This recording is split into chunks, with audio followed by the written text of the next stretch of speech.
Growing up is not easy. You start to care less about yourself and more about others. Our life situations mold us into a tougher being. We don't know how to have fun and smile and enjoy our life. Growing up kills the inner child within us.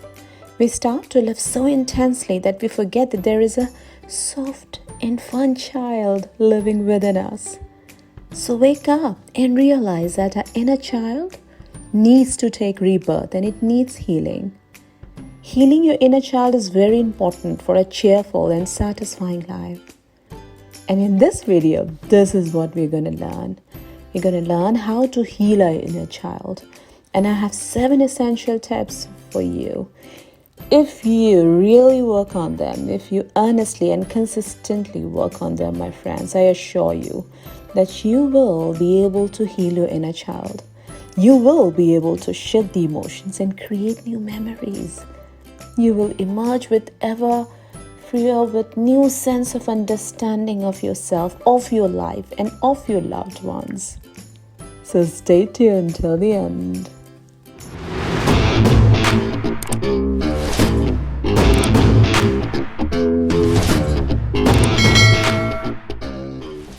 Whether you had a happy childhood or a turbulent one, whether you remember a lot of your childhood memories or they just turned into a pale shade of grey, your childhood experiences fundamentally shaped who you are and how you are today.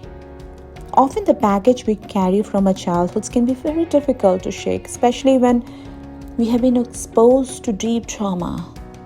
And only by loving and healing our inner child can we begin to love ourselves and then consequently others. It's also a way to empower ourselves and focus on mindfulness in the present and not the past. So working with your inner child is extremely important, my friends, for those of us especially who are on the spiritual path. Unless you were born to completely enlightened parents, there's not a soul alive who's not suffering to some degree or another form of PTSD, post-traumatic stress syndrome, due to being born into this third dimensional matrix. We are all, for the most part, brought up by adults who have no recollection of their spiritual heritage. The fact that we all are divine beings having a temporary human experience. Because of our carekeepers' lack of spiritual knowledge, this has created a huge problem whereby many children have been brought up and have received deeply destructive programming. As a children, we do not have the consciousness to be able to unravel the trauma that happens to us. And so oftentimes what happens is that the trauma remains stuck in an energetic field. A perfect analogy to describe this process is a stuck record. If we do not process the trauma that we experience and when we experience it, then the trauma gets stuck and lodged into our etheric field and keeps going round and round and round. Now, once this energy is stuck, this means that pranic energy, also known as chi energy, is unable to flow freely throughout the vessel. And this is one of the byproducts of not resolving your childhood trauma. Another side effect is that very often you attract circumstances that will re-stimulate the original trauma, which you will experience in your life as a repeated pattern. At some point on the spiritual path, you will become aware of your own beautiful, sacred inner child, and you will remember that our soul consciousness is deeply connected to our eternal child self. And one day, maybe today, you will remember that in the eyes of Mother, Father, God, you will always be that sacred divine child. At some point within our spiritual evolutionary journey, we realize that child self is the most powerful and the most potent aspect of our consciousness, and we must do whatever it takes to connect with the inner child and make them feel safe in the world again. You may think that your inner child is searching for a soulmate or a twin flame or a guru or is wishing that she could go back in time to make her parents perfect parents. But this is simply not true. What I have discovered is that all that your inner child is searching for is you. Yes, you are the parental self and you are the child self, and this is connected to the Holy Trinity, the Divine Mother within, the Divine Father within, and the Divine Child.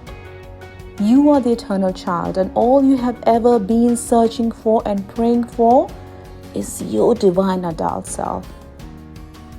So healing your inner child can take time. But these 7 tips that we're going to soon explore, they're going to be a good starting point. So take a break, my friends. Take a break from doing anything else that you're doing right now and give me your undivided attention till the end of this video. Fully absorb all the information and work on them. Trust me, that's going to help you a lot in healing your inner child. Number 1, acknowledge your inner child. To begin healing, you first have to acknowledge your inner child's presence.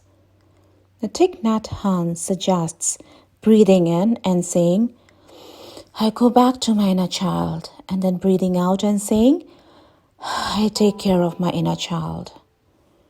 And you can take care of your inner child by writing some dialogue from your inner child's point of view. What it does is this gives a voice to your pain. Sometimes that's all the pain needs. Other times it might need to be addressed through deeper psychological work. Now, acknowledging the inner child means treating him or her with respect and love. And you can do so by saying, say it with me, I love you, I hear you, I'm sorry you feel this way, and thank you for being you. I love you, I hear you, I'm sorry you feel this way, and I thank you for being you. Remember, my friends, anyone can get in touch with their inner child if they are open to exploring this relationship. If you feel doubtful or resistant to the idea of exploring the past, you will have a harder time beginning the healing process. If it feels a little strange or awkward to imagine opening up to your child self, try thinking of inner child work as a process of self-discovery. So briefly set aside the existence of your inner child and just think of a few key childhood experiences. While some were probably positive, others may have hurt or upset you. Perhaps you still carry the emotional pain from those events today. The process of acknowledging your inner child mostly just involves recognizing and accepting things that caused you pain in childhood. Bringing those hurts out into the light of day can help you begin to understand their impact. That said, many people do find it helpful, even soothing, to address their inner child as they would a living person. So don't feel afraid. Don't feel afraid to give it a try. Number 2, listen to what your inner child has to say. Yes, and this is very important to open the door to a connection with your inner child. These feelings often come up in situations that trigger strong emotions, discomfort, or old wounds. You might notice anger over unmet needs, or abandonment or rejection, insecurity, vulnerability, guilt or shame, anxiety. Now, if you can trace these feelings back to specific childhood events, you may realize similar situations in your adult life trigger the same responses. Here is an example. Your partner suddenly becomes busy with work and doesn't have time for the big night out you had planned. While you know they would prefer to spend time with you, you still feel rejected. You still feel frustrated. Your disappointment manifests in a childlike way, with you stomping off to your room and slamming the door. Now, considering what happened through the eyes of your inner child can offer some valuable insight in this scenario. You realize your partner's sudden need to work made you feel just as you did when your parents canceled plans, play dates, even your birthday party, and because of their busy schedules. In this way, listening to the feelings of your inner child and letting yourself experience them instead of pushing them away can help you identify and validate distress you have experienced, which is an essential first step towards working through it. Number 3, write a letter. To open a dialogue and start the healing process, write a letter to your inner child. You might write about childhood memories from your adult perspective, or offering insight or explanations for distressing circumstances you didn't understand back then. Maybe you didn't know why your brother always shouted at you and smashed your toys, but you learned to fear him all the same.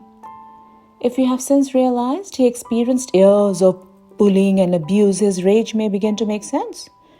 Now, sharing this revelation with your inner child can help soothe some of the lingering pain. A letter can also give you a chance to offer messages of reassurance and comfort. A few questions can also help keep the dialogue going. Questions could be, how do you feel? Yes, ask this question to your inner child. How do you feel? How can I support you? How can I support you? What do you need from me? What do you need from me? Now, sitting with these questions can often lead to answers, though it may take some time before your inner child feels safe and secure. Number 4, meditation. Yes, my friends, meditate. Now, those questions that you ask your inner child, meditation can be a great method of opening yourself up for answers. It has plenty of benefits for physical and emotional health, but a few of those relate directly to inner child work. For one, meditation boosts mindful self-awareness, teaching you to pay more attention to the feelings that come up in daily life. Greater mindfulness around your emotions make it easier to notice when specific situations trigger unhelpful reactions. Meditation also helps you get more comfortable with unwanted emotions. Children often have a hard time naming uncomfortable emotions, especially when they aren't encouraged to express themselves.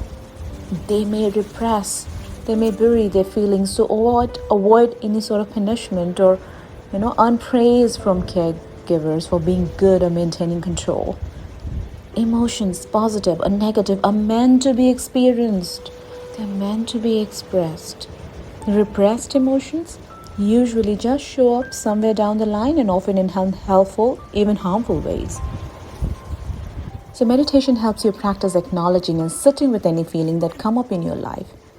And when you get used to accepting emotions as they come, you'll find it easier to express them in healthy ways.